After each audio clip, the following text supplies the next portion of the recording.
Lehdistötilaisuus naisten korisliigaa, välierä numero 3. Pelikarhut Torpan pojat 66-62 ja voitot Pelikarhuille 2-1.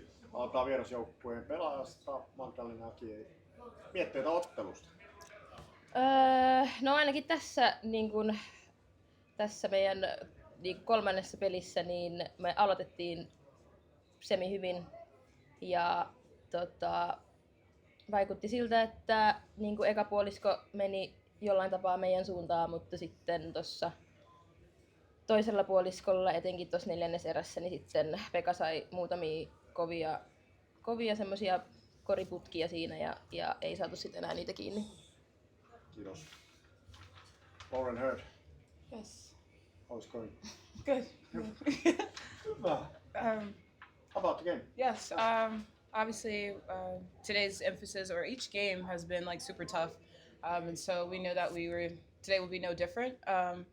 And obviously, Topo's fast, physical, great scores, just a great team. So I think what I'm most happy about is the 12 steals that we got today. It's just going to be a gut check. It's just toughness. So I'm proud of our team for locking in on that and being mentally tough to get this win. But credit to Topo for a great game, great games. Thanks. Yep.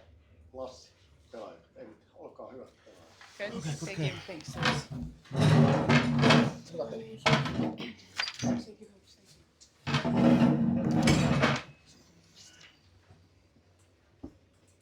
Tuomo Holopainen, se on tiukkaa niin kuin tietysti kuuluu ollakin näissä peleissä.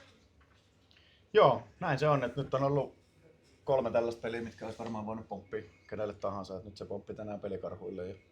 Ja niin kuin Modi sanoi, niin ylpeä siitä, että nyt me oltiin ekalla puolella ja samalla kentällä, että me ollaan 2 peliä aloitettu niin, että ollaan sitten jouduttu kaivaa itseämme haudasta ylös, mutta tänään ei jouduttu mennä hautaan asti missään vaiheessa. Niin siinä mielessä valoa tunnelin päässä, mutta tietysti harmittaa, että siinä lopussa niin meni nyt. Pekka laittoi kovin heittoa sisään ja me ehkä missattiin muutama. Näin siinä sitten kävi. Hyvä, kiitos. Roope Mäkelä. Anteeksi, onnittelut voitosta. Joo, ei mitään, Oli kiitos. sanonut Me tiedän, että se samaa, on mutta herrasmies. meni nyt. Muisti hetki. Joo. Tiukkaa se on niin kuin pitää ja kyllähän ainakin silmämääräisesti Lauren jotenkin nappasi ehkä taas vähän porukkaa mukaan nyt. No, niin kuin kollega sanoi, niin olen edelleen sitä mieltä, että plus miinus 5 pinnan pelit, ne voi nyt mennä miten vaan. Me heitettiin lopussa kovia koreja, saatiin vaparit sisään, mutta joo, se mistä mä olen erityisen ylpeä, niin kyllä se varmaan jalka alkoi painaa, mutta että vähän niin kuin sanoin, niin Lauren pakotti taas tämän jengin mukaan ja juoksemaan ja teki itse kovia koreja. Että on huima kapteeni. Hän oli 1 päivä harjoituksesta pois, niin se oli puolitoista tuntia sivurajalla pelkästään kannusti harjoituksissa, että ei tuollaisia ihmisiä juuri niin kuin on nähty, että ihan huima tyyppi. Mutta joo, ihan korikorista tokalla ja me oltiin puoliajalla -10 muistaakseni levypalloissa. Tokalla jaksolla voitettiin ja se on iso asia Topoa vastaan ja ehkä niin kuin meidän pelikirjan tämän hetken jopa tärkein asia. Mutta pienestä oli kiinni ja tämä oli aika samanlainen peli. Ei saatu paljon 3 pisteen heittoa. Oltiin levypalloissa välillä vähän pulassa. Tänne on, niin kuin, on aika 3 aika samanlaista peliä ja 2 on sattunut menee meille, mutta ei tässä mitään. Tämä on niin paljon kesken, että ei tässä nyt mitään juhlita, vaan palautellaan ja katsellaan taas lauantaita.